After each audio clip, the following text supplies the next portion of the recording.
sur le stand Honda avec Bruno qui est notamment responsable de la partie presse. Alors quelles sont les actualités de chez Honda?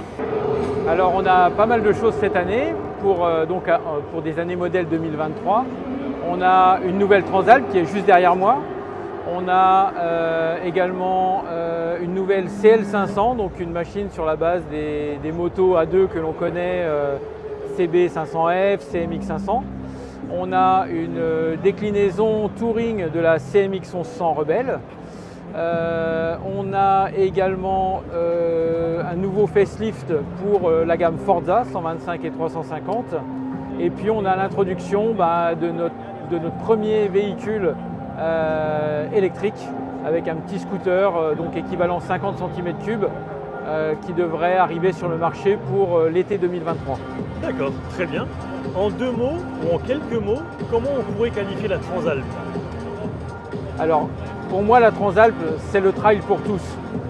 C'est la moto qui porte un nom déjà, qui est iconique pour nous en tout cas, mais qui a été lancée en 1987 et qui permet de tout faire. De faire du commuting, donc du roulage au quotidien, d'aller au travail, d'aller se promener le week-end, de faire de la plus longue distance.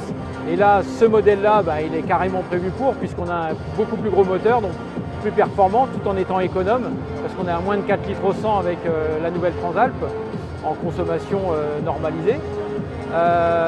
Une moto légère, une moto qui permet d'aller également dans les chemins, donc ça ouvre à plein de possibilités. Donc pour moi, c'est le trail pour tous, facile à prendre en main et en plus maintenant on a de l'électronique, de la connectivité, donc voilà, c'est une réincarnation moderne de la Transalp d'antan. C'est un tout nouveau moteur, donc avec des cylindres qui sont en position verticale, alors que le XADV, le bicylindre est en position horizontale, qui est développé pour la transmission à double embrayage en ce qui concerne le XADV, alors que là il n'y a pas de transmission DCT, on est en transmission manuelle uniquement. Uniquement pour le moment ou est-ce que c'est envisagé? Non, c'est pas envisagé, le bloc moteur il n'a pas été dessiné pour ça. Ok, livraison début d'année prochaine? Avril. Avril. Ouais, les premières Transalp seront là en avril.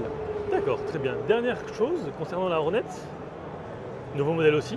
Oui, nouveau modèle aussi. Donc on a présenté il y a un mois de ça en Allemagne, à Intermot à Cologne, donc, qui reprend exactement la même base moteur que ce que l'on a sur la Transalp. Donc, plutôt c'est la Transalp qui reprend le moteur de la Hornet. Donc là aussi, nouvelle machine donc, qui reprend également un nom iconique et qui sera comme la Transalp déclinable en version full. Donc c'est un moteur très performant puisqu'on a un bicylindre de 750 cm3 qui fait 92 chevaux et que l'on aura également en version A2, donc en 35 kW. D'accord, très bien. Autre chose à savoir sur ce stand?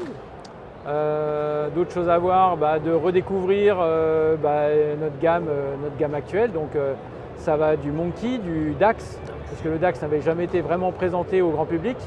Donc vous le retrouverez sur le stand Honda. Plus Honda, c'est aussi la compétition, donc il y a pas mal de machines de compétition qui sont exposées, du MotoGP à l'endurance avec la moto de FCC TSR Honda France notamment, plus d'autres. Ok, très bien. Merci beaucoup. Excellente journée. Merci. Et un bon salon. Merci.